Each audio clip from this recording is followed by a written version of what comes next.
ഇന്ന് വളരെ ടേസ്റ്റി ആയിട്ടും വളരെ പെർഫെക്റ്റ് ആയിട്ടും എങ്ങനെയാണ് റവ കേസരി ഉണ്ടാക്കുന്നതെന്ന് നോക്കാം. അതിലേക്കായിട്ട് ആദ്യം കുറച്ച് വെള്ളം തിളപ്പിച്ചെടുക്കണം.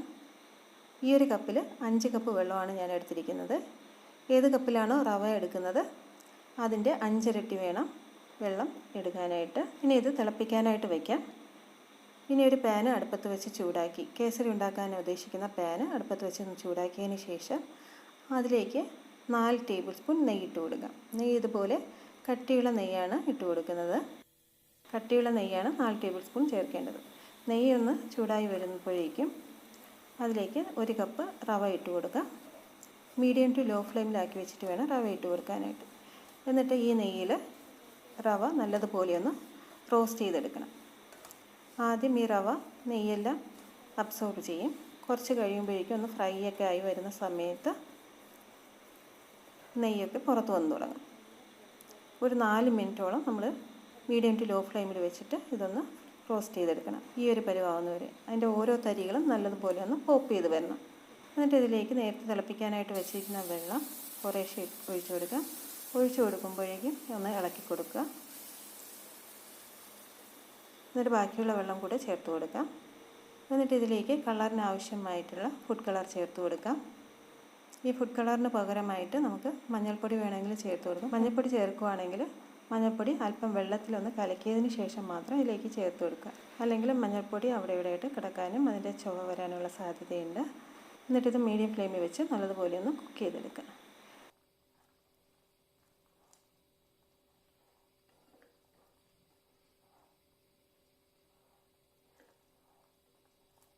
ഇതുപോലെ തിളയൊക്കെ ഒന്ന് വരുന്ന സമയത്ത് പെട്ടെന്ന് തന്നെ കുക്കായി കിട്ടിക്കോളും.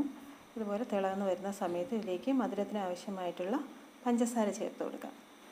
ഞാൻ നേരത്തെ റവ എടുത്ത അതേ കപ്പിൽ 1 കപ്പ് പഞ്ചസാരയാണ് ഞാൻ എടുത്തിരിക്കുന്നത്.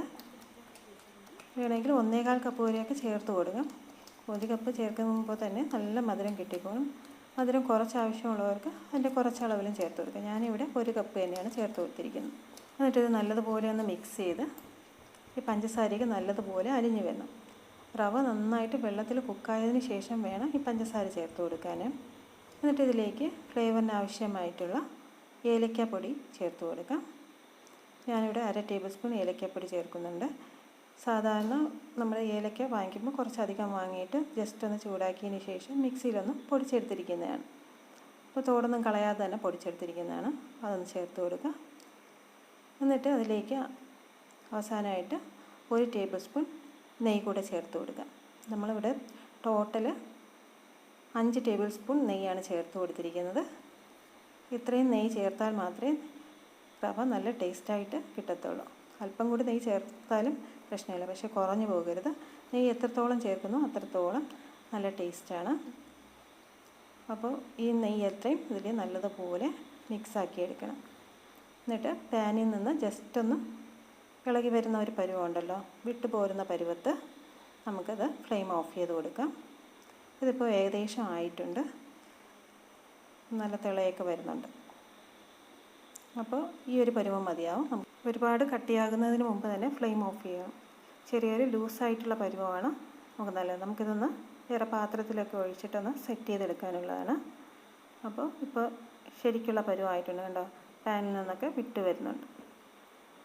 ഇനി നമുക്ക് ഫ്ലെയിം ഓഫ് ചെയ്ത് കൊടുക്കാം. എന്നിട്ടിത് ചൂടാറുന്നതിന് മുമ്പ് തന്നെ നമുക്ക് ഏത് പാത്രത്തിലാണ് നമുക്ക് സെറ്റ് ചെയ്തെടുക്കേണ്ടത് ആ പാത്രത്തിലേക്ക് ഒഴിച്ചു കൊടുക്കാം.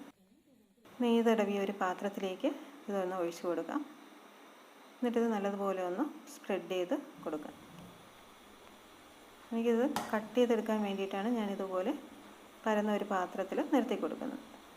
നമുക്ക് ഏത് ഷേപ്പിലാണോ കിട്ടേണ്ടത് അതിനനുസരിച്ചിട്ട് അത് സെറ്റ് ചെയ്തെടുക്കുക.